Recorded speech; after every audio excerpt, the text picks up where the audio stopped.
Welcome into Red Sox Now. I'm your host, Rachel Holt.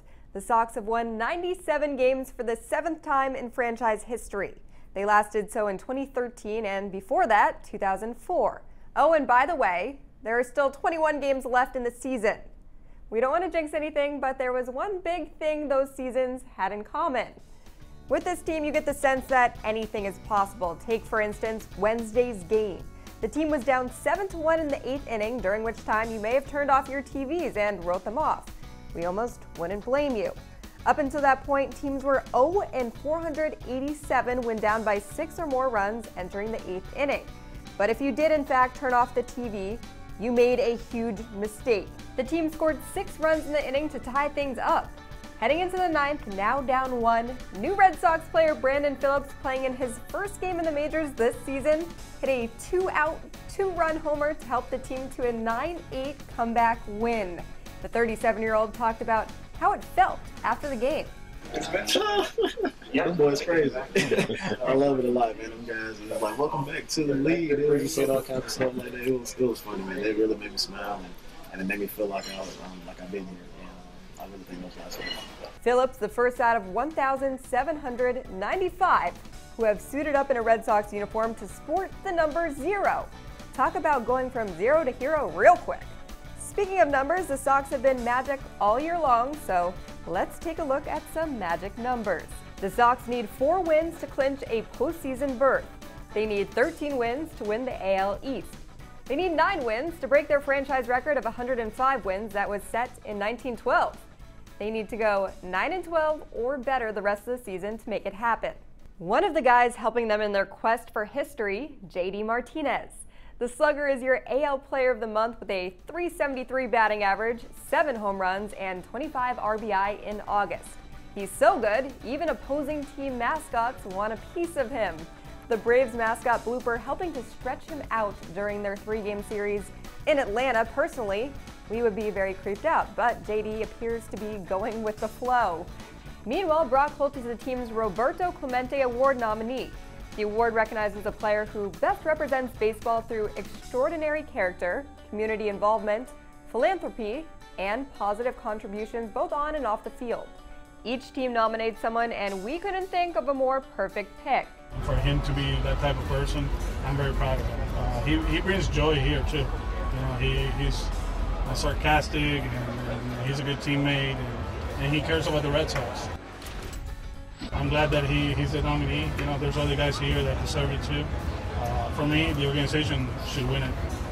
What they did with us back home, that was probably, out of the whole year, that's kind of like the day for me. But he's great. Brock is great, and you see him with the kids and everything he does is amazing. Holt is the Jimmy Fund captain, and here's a quick clip of what he does to put smiles on these kids' faces. Anytime I come is a pretty special occasion. I think it's my job to come and put smiles on the kids' faces, but they do the same for me. I didn't see you get any points. Did you? Oh, dang it! I didn't have a good game then, huh? No, you didn't. Oh well.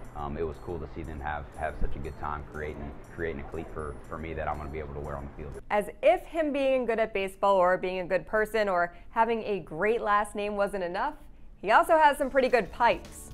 During a rain delay, David Price sharing this video, and we'll let you see for yourself.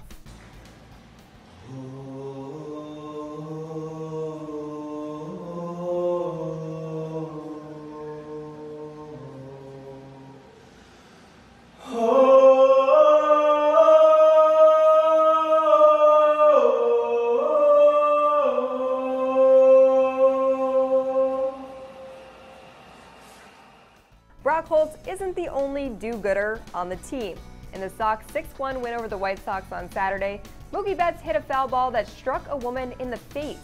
Well, her son was right there and was apparently very upset, so Mookie made sure he tracked down the little boy and signed a bat for the kid and checked in on him. What a nice gesture. By the way, his mom is expected to be okay. Betts' mother recently retired from her job where she had been for 23 years. And what better way to celebrate than with a new Porsche? Mama Betts clearly pretty excited about the surprise. Mookie is about to be Papa Betts He and his girlfriend are expecting their first child, and he shared his gender reveal on Instagram. Will it be blue or will it be pink? As you can see, it's pink. Mookie sharing a princess is on the way, and he's already warning all the guys out there she's off limits. Very cute. In this week's episode of Ness in Clubhouse, Mookie talks about his mom. JD Martinez reveals he has 5 sisters. 5 sisters, can you imagine that? And Xander Bogaerts talks about his grandmother. That's right, this week we're finding out all about the ladies in these guys' lives. Take a listen. My name's Jasmine. What did you do with your mom when you were growing up? With my mom, I used to go bowling.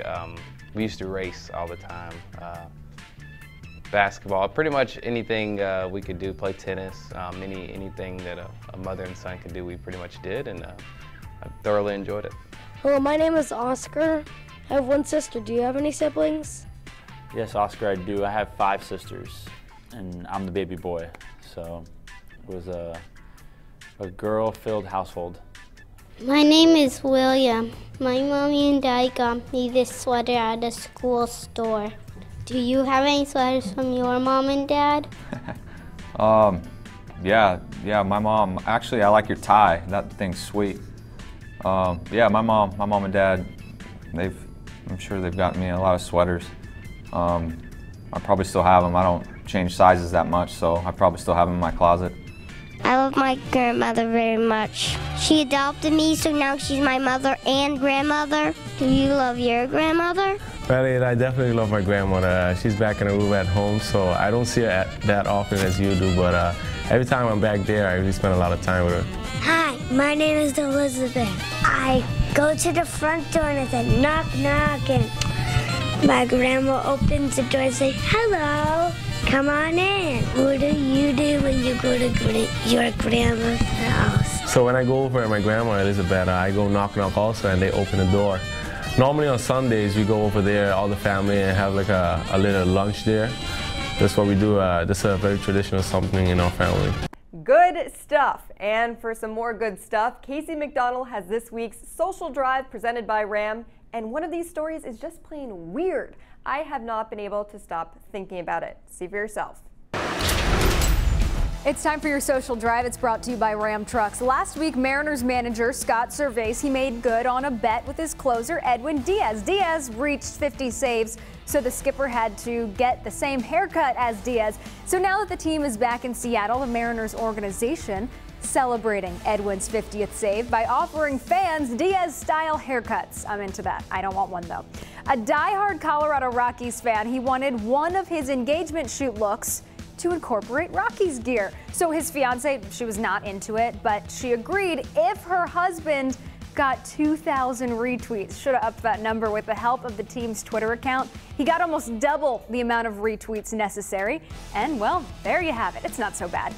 2 minor leaguers, both pitchers, both wear baseball spectacles, both redheads with red beards, both have the same exact name, and they look exactly alike. Totally unrelated. They are not related to each other. Meet Rangers minor leaguer Brady Fiegel and A's minor leaguer Brady Fiegel. So they look identical. Insane. Human cloning. It is here and it is now. That is your Ram Social Drive. Social Drive is presented by Ram. Come in now to the Ram Summer Clearance event and get a great deal today. The all-new Ram 1500. Comfortably, the most luxurious truck in its class. The most capable Ram 1500 ever, and why more people are switching to Ram than ever before. 2 Brady Fiegels that do the same thing, that look exactly alike. I will never get over it. Thank you, Casey. That about does it for this episode, but before we go, we leave you with this. On September 18th, the Orioles are honoring the 40th anniversary of the National Federation of the Blind by being the first pro team to wear Braille jerseys. Very cool, and kudos to you guys. That does it for this episode of Red Sox Now. Thanks for tuning in. We'll see you next time. Goodbye. Go Sox.